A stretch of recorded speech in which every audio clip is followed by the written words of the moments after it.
اعوذ باللہ من الشیطان الرجیم بسم اللہ الرحمن الرحیم۔ اسلام آباد کے ہمارے ایک دوست ہیں، عالم دین بھی ہیں، سید بزرگوار بھی ہیں اور حکمت کا علم بھی جانتے ہیں، اپنے شعبے کے ماہر حکیم بھی ہیں۔ جب بھی کوئی مومن یا کوئی مریض یا کوئی چاہنے والا یا کوئی آنے والا ان کے سامنے آ کر اپنی مشکلات بیان کرتا ہے، اپنی مصیبتیں بیان کرتا ہے، تو قبلہ باقر نقوی صاحب اس کی مشکلات سنتے ہیں، اس کی جو پریشانیاں مصیبتیں ہیں جو وہ بیان کر رہا ہوتا ہے خاموشی سے سنتے ہیں،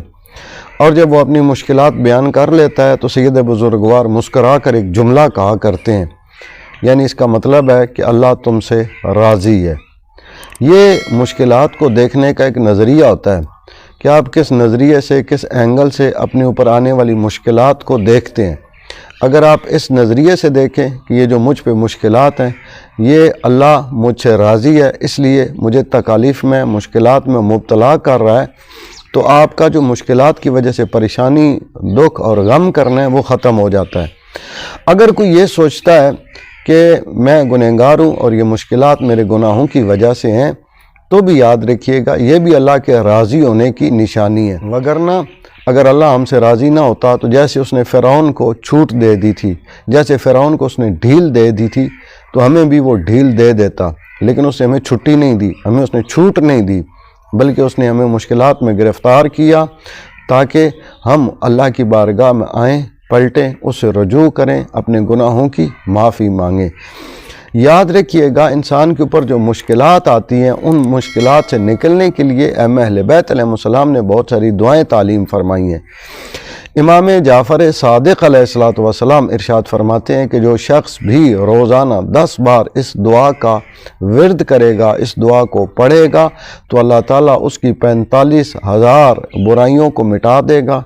45,000 نیکیاں، اچھائیاں اس کے نامہ اعمال میں درج فرمائے گا، اور بروز قیامت 45,000 درجات بلند فرمائے گا۔ یاد رکھیے گا اگر آپ اپنی مشکلات کو گننا شروع کریں تو وہ 45,000 نہیں بنیں گی، لیکن جب اللہ آپ کے 45,000 گناہ معاف فرمائے گا تو ان 45,000 گناہوں کے معاف ہونے کی وجہ سے آپ کی مشکلات بھی دور ہو جائیں گی، اور جب اللہ 45,000 اچھائیاں آپ کو دے گا تو رزق بھی ایک اچھائی ہے، اولاد بھی ایک اچھائی ہے، اچھا رشتہ ہونا بھی ایک اچھائی ہے، نیک دوست احباب کا انسان کی زندگی میں شامل ہونا یہ بھی ایک اچھائی ہے۔ تو 45,000 اچھائیوں کے ملنے کی وجہ سے انسان کی حاجات بھی اللہ کی بارگاہ میں قبول ہوں گی۔ اور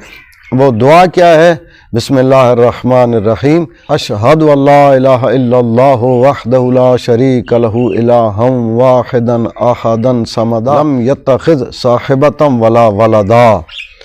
اس دعا کو روزانہ 10 بار اگر آپ تلاوت کرتے ہیں تو اس دعا کے طفیل انشاءاللہ یہ تمام خوبیاں جو امام علیہ السلام نے بیان فرمائی ہیں آپ کو نصیب ہوں گی۔ اپنا اور اپنے چینل رائے نجف کا خیال رکھیے گا۔ اللہ تعالیٰ سے دعا ہے کہ امام زمان عجل اللہ فرج الشریف کے ظہور پرنور میں تعجیل فرمائے اور تمام مومنین و مومنات کی مشکلات کو دور فرمائے اور حاجات کو اپنی بارگاہ میں قبول فرمائے۔ اللہم صلی علی محمد و آل محمد وعجل فرجہم۔